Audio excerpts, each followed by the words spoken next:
안녕하십니까. 조국혁신당 대표 조국입니다. 저는 오늘 현행 공직선거법의 문제점을 지적하려 합니다. 현행 선거법은 비례대표 후보만 출마한 정당의 선거운동을 지나치게 제약합니다. 헌법에 위배되지 않은지 헌법재판소의 판단을 구해보고자 합니다. 조국혁신당은 지난달 3일 창당한 신생정당입니다. 22대 총선에 지역구 국회의원 후보자를 추천하지 않았습니다. 윤석열 검찰 독재 정권과 민주진보 세력의 1:1 구도를 만들기 위해서입니다. 대신 조국혁신당은 25명의 비례대표 후보만 추천했습니다. 현행 공직선거법은 비례대표 후보 선거운동의 주체를 후보자 개인이 아닌 후보자를 추천한 정당으로 규정하고 있습니다.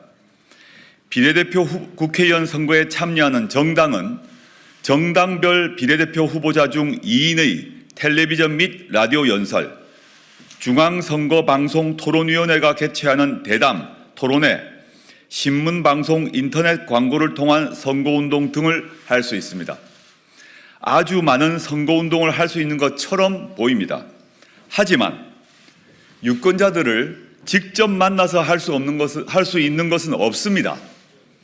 조국혁신당의 비례후보 정당 투표 기호는 9번입니다. 비례후보들이 할 수 없는 9가지를 말씀드리겠습니다. 첫째, 유세차를 쓸 수 없습니다. 둘째, 로고송을 쓸 수 없습니다. 셋째, 유권자의 시선을 끌 수 있는 선거운동원의 율동이 없습니다. 넷째, 마이크를 쓸 수 없습니다. 다섯째, 공개 장소에서의 연설이나 대담이 없습니다. 여섯째, 플래카드를 내걸 수 없습니다. 일곱째, 후보자의 벽보를 붙일 수 없습니다. 여덟째, 후보자는 선거운동 기구를 둘 수 없습니다.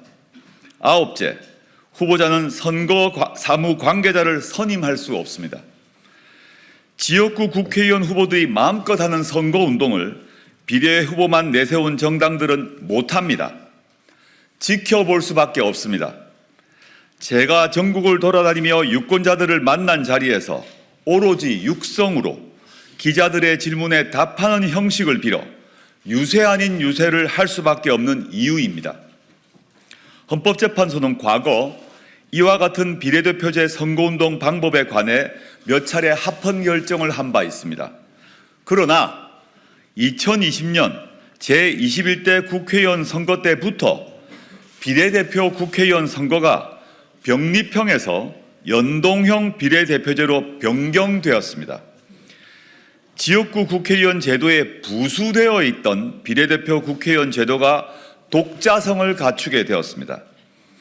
전국적인 정책을 주된 논제로 다루는 정책 위주의 신생정당, 다수 대표제에서 국회 입성이 어려웠던 사회적 소수견을 반영하는 소수정당이 대의제 체제에 참여할 수 있는 길이 열리게 되었습니다. 비례대표 제도의 본질적 변화에 맞추어 공직선거법상 선거운동 방법에 대한 규제도 개선되어야 합니다.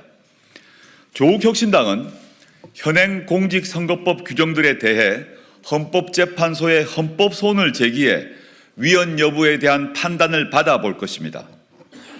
위헌 소송과 별개로 기호 9번 조국혁신당은 다른 정당들에 비해 9가지 선거운동을 하지 못해도 나라를 구하겠다는 심정으로 선거에 임할 것입니다.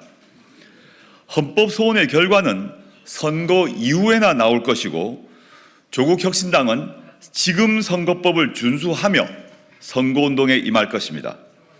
국민 여러분들께서 조국혁신당의 마이크가 되어주시고 현수막이 되어주시고 유세차가 되어주시길 호소드립니다.